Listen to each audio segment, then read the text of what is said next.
Selamat datang kembali di Ruang Dosen. Saya sangat antusias menyambut Anda semua dalam sesi eksplanasi komprehensif hari ini.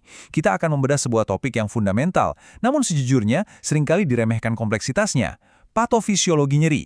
Secara tradisional, nyeri sering dipandang sekedar sebagai gejala, ya kan? Seperti sebuah alarm tubuh sederhana. Namun melalui literatur medis modern, kita tahu bahwa nyeri adalah fenomena biologis yang luar biasa rumit. Ia bukan sekedar alarm, melainkan sebuah orkestra interaksi dinamis antara sistem saraf perifer dan sistem saraf pusat. Jadi, mari kita selami materi ini. Kita akan menelaah secara saintifik bagaimana sebuah stimulus di ujung jari Anda bisa bertransformasi menjadi pengalaman sensorik dan emosional yang begitu nyata di dalam otak. Sesi kita hari ini mencakup 6 poin utama. Konsep dasar nyeri multidimensional, transduksi dan sensitisasi perifer, transmisi spinal dan sensitisasi sentral, integrasi supraspinal dan modulasi descendent, peran sel glia dan plastisitas otak, dan diakhiri dengan manajemen nyeri berbasis mekanisme. Mari kita mulai bagian pertama, konsep dasar nyeri multidimensional. Sangat penting bagi kita untuk mendekonstruksi pandangan lama. Dulu, kita melihat nyeri secara linear, layaknya kabel telepon yang menghubungkan titik cedera langsung ke otak. Tapi realitas fisiologisnya jauh lebih menarik dari itu.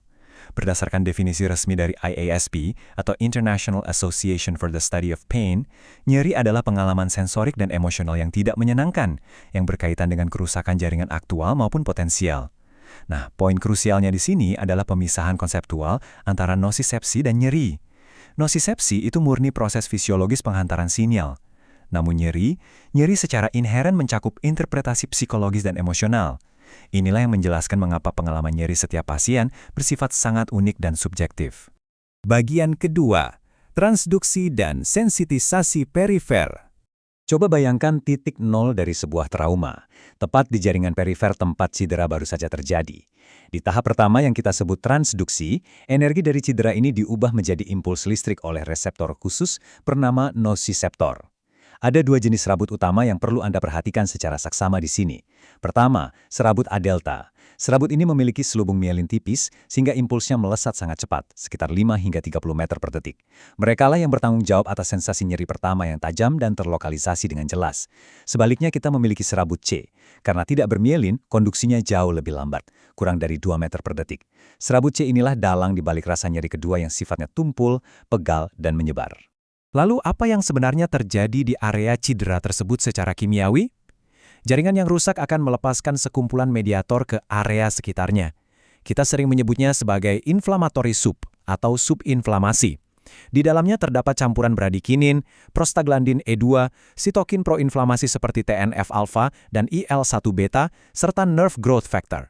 Campuran zat kimia ini kemudian berikatan dengan reseptor di nosiseptor, contohnya saluran ion TRPV1 dan NV1.7. Dampak utamanya sungguh signifikan. Mereka menurunkan ambang batas aktivasi nosiseptor secara drastis. Fenomena inilah yang memicu alodinia, di mana sentuhan ringan saja tiba-tiba terasa sakit, dan hiperalgesia, di mana stimulus yang sedikit nyeri menjadi terasa sangat menyakitkan. Kita masuk ke bagian ketiga, transmisi spinal dan sensitisasi sentral. Sekarang, sinyal listrik sudah terbentuk di perifer. Sinyal ini bergerak naik menuju stasiun relay pertama tubuh kita, cornu dorsalis di medula spinalis.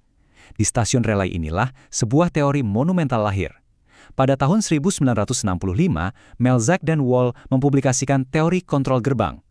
Pernahkah Anda bertanya-tanya, mengapa saat lutut Anda terbentur, insting pertama kita selalu mengusap area tersebut?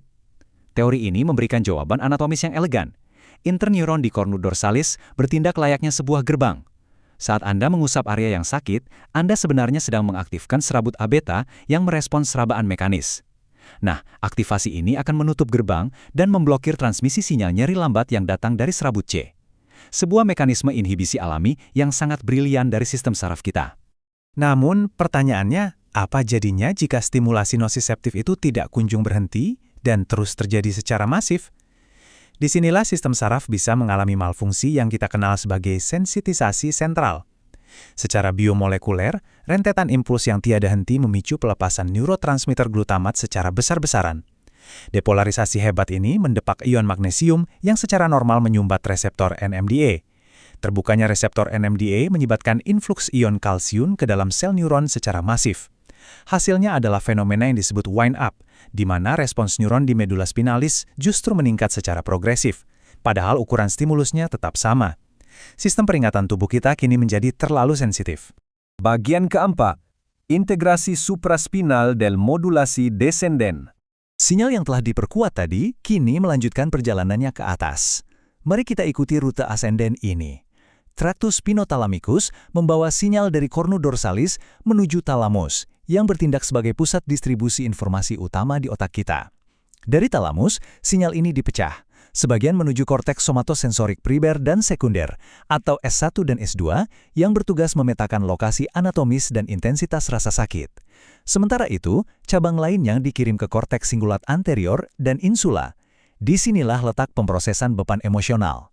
Bagian inilah yang menerjemahkan sinyal fisiologis menjadi penderitaan dan ketidaknyamanan batin yang kita rasakan. Melihat pemecahan jalur tadi, jelas bahwa pemrosesan nyeri di otak tidak terjadi di satu titik anatomi yang tunggal. Sebaliknya, otak mengaktifkan sebuah jaringan luas yang disebut sebagai matriks nyeri atau pain matrix. Jaringan ini melibatkan area kortikal dan subkortikal, termasuk amigdala dan hipokampus. Konektivitas luas inilah yang secara logis menjelaskan mengapa pasien dengan nyeri kronis yang berkepanjangan seringkali juga harus bergelut dengan masalah psikiatrik seperti gangguan kecemasan, depresi klinis, dan bahkan penurunan kapasitas memori. Tapi, tahukah Anda, tubuh kita tidak sepenuhnya pasif menerima rasa sakit. Kita dilengkapi dengan sistem pengereman internal yang luar biasa, dikenal sebagai modulasi descendant. Pusat kontrol utamanya ada di periaqueductal gray atau PAG dan rostral ventromedial medulla atau RVM. Dalam kondisi stres ekstrim, bayangkan sebuah cedera parah di medan pertempuran, area ini mengirimkan sinyal ke bawah menuju medula spinalis untuk melepaskan opioid endogen seperti endorfin, serta norepinefrin dan serotonin. Pelepasan zat-zat ini secara efektif meredam transmisi sinyal nyeri, memungkinkan seseorang untuk bertahan hidup tanpa dilumpuhkan oleh rasa sakit di saat kritis. Bagian kelima, sel glia dan plastisitas otak. Disinilah kita melihat pergeseran patologis dari nyeri akut yang sifatnya protektif menjadi nyeri kronis yang merusak. Dulu, fokus kita hanya pada neuron. Kini, kita tahu bahwa sel pendukung imun otak, yaitu sel glia, memiliki peran protagonis yang cukup gelap. Pasca cedera saraf, sel mikroglia teraktivasi dan melepaskan mediator spesifik bernama BDNF.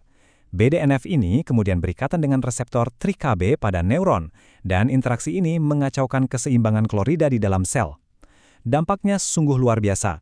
Neurotransmitter GABA yang normalnya bertugas sebagai penghambat dan penenang sistem saraf, tiba-tiba berubah fungsi menjadi pemicu sinyal.